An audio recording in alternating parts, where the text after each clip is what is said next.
Nós agradecemos a Deus, agradecemos por tudo que Ele tem feito por nós, por esta porta maravilhosa, onde nós temos o privilégio de chegar a milhares de corações com a palavra de fé, uma palavra também de alerta, uma palavra de evangelização.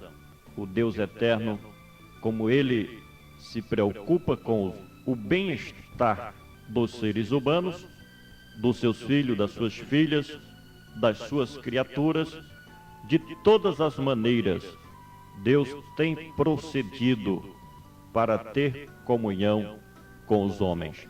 Lá no princípio, no Jardim do Éden, a Bíblia nos revela que Deus vinha todos os dias e conversava com o nobre casal. Deus, Ele procura ter comunhão com as suas criaturas. Deus quer se aproximar dos homens. É bem verdade que o homem, na sua essência, ele cada vez mais, na sua incredulidade, procura se afastar de Deus. Do outro lado, Deus, como um imã, como uma força, de todos os modos e maneiras, Ele busca esta aproximação com o homem. Muitas ciências têm surgido na história da humanidade na tentativa de explicar o comportamento dos seres humanos, e a sociologia, o humanismo, filosofias, todas as ciências que estudam as ideologias humanas, o comportamento humano, tenta explicar quem é o homem.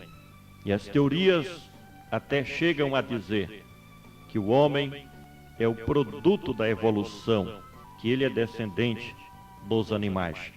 Enquanto isso, a revelação suprema, o último aval, diz que o homem foi criado conforme a imagem e semelhança de Deus.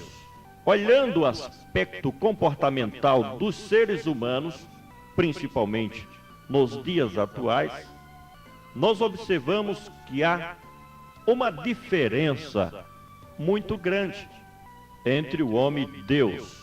Mas, meus amados, a queda do homem provocou mudanças nesta imagem e semelhança que é os seres humanos do seu Criador.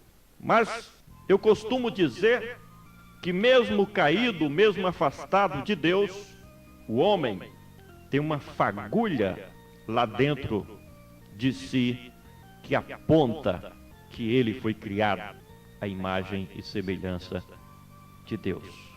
Houve alterações, é verdade, e as ações dos seres humanos e os seus atos e as suas obras comprovam isso, mas a vinda do Senhor Jesus trouxe ilimitados benefícios para todos nós, quando nos coloca na posição inicial de imagem e semelhança do nosso Deus. Através do novo nascimento, da transformação, da regeneração, o homem pode ocupar a sua posição original de imagem e semelhança de Deus. Na verdade, é um assunto difícil, profundo, mas dentro das nossas limitações, porém do nosso esforço, desejamos trazer este comentário para os diletos ouvintes, anunciando que o homem foi criado conforme a imagem e semelhança de Deus. Gênesis capítulo 1, versículo 26 e 27 nos diz: E disse Deus, façamos o homem à nossa imagem, conforme a nossa semelhança, e domine ele sobre a terra. E Deus criou o homem à sua imagem. A imagem de Deus o criou, macho e fêmea, os criou, e Deus os abençoou. E Deus viu que era bom ter criado o homem. Na criação do homem, Deus o fez voltado para duas dimensões, uma material e a outra espiritual. Portanto, Quando tratamos de imagem e semelhança de Deus no homem, estamos nos referindo principalmente ao campo espiritual. O homem é, pois, imagem de Deus tão somente pelo elemento espiritual que lhe foi dado pelo Criador. E diríamos que a revelação mais importante do homem se encontra no fato de que ele é a representação da imagem e semelhança de Deus na sua parte espiritual. No ato da criação, a parte material do homem foi feita de modo direto e imediato do material já existente, diz a Bíblia, e formou Deus o homem do pó da terra. Portanto, o homem físico é pó da terra. Vários conceitos são dados acerca da imagem e semelhança de Deus no homem. Porém, devemos examinar os conceitos dos líderes do cristianismo.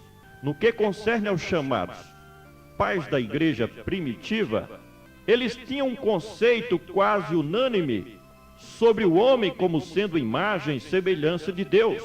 Para a maioria deles, essa característica de Deus no homem consistia basicamente nos seus aspectos racionais e morais e na sua busca pela santidade de vida. Alguns dos pais faziam distinção apenas nos dois conceitos, imagem e semelhança. Diziam que a palavra imagem refere ao homem essencial, enquanto que semelhança, no conceito de alguns pais da igreja primitiva, essa palavra semelhança refere-se ao lado moral dos seres humanos. No que diz respeito aos reformadores, Lutero acreditava de que a imagem de Deus no homem só existia antes da queda, mas que foi perdida com a prática do pecado, com a sua queda.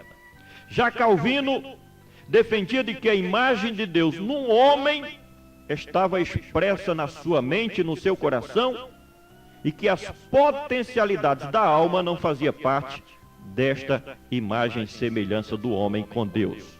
Na minha opinião, tenho para mim que a queda dos seres humanos lhe trouxe profundas modificações no que concerne ao seu caráter e à sua imagem de Deus.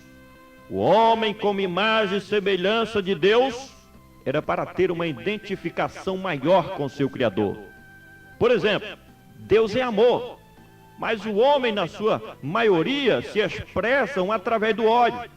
Temos aqui um grande contraste. Deus é amor, o homem, na sua atitude, se expressa através do ódio, da ira, do rancor. Mas veja bem, os caminhos dos homens são diferentes dos caminhos de Deus, mas são apenas os caminhos que são diferentes.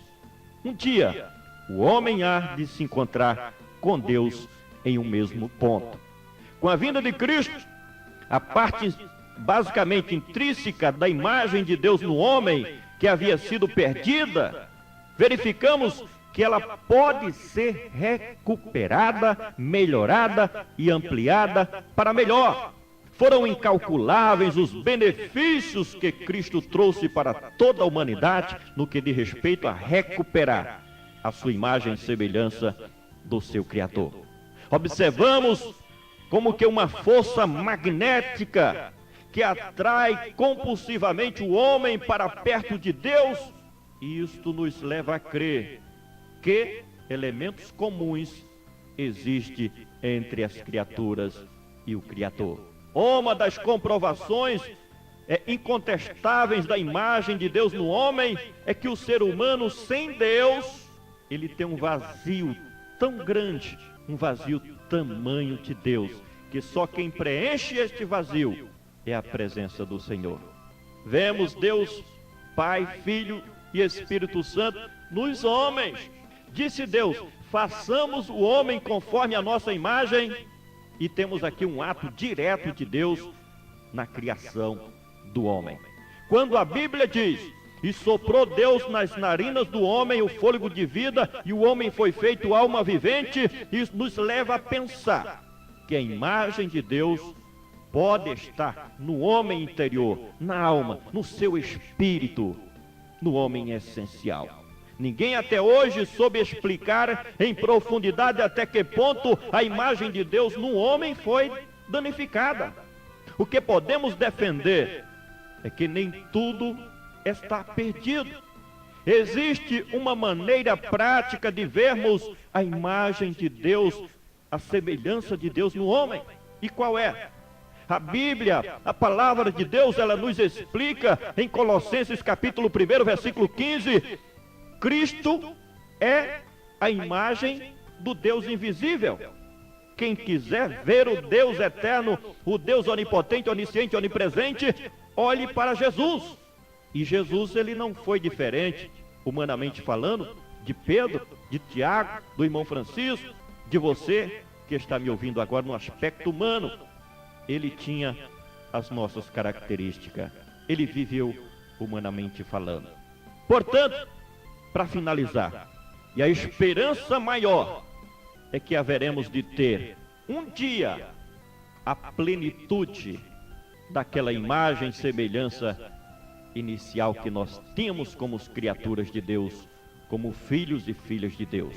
Seremos semelhante a Ele, assim como Ele é, nós o seremos. Os remidos serão levados àquela glória, àquela imagem e semelhança de Deus e de Cristo Jesus.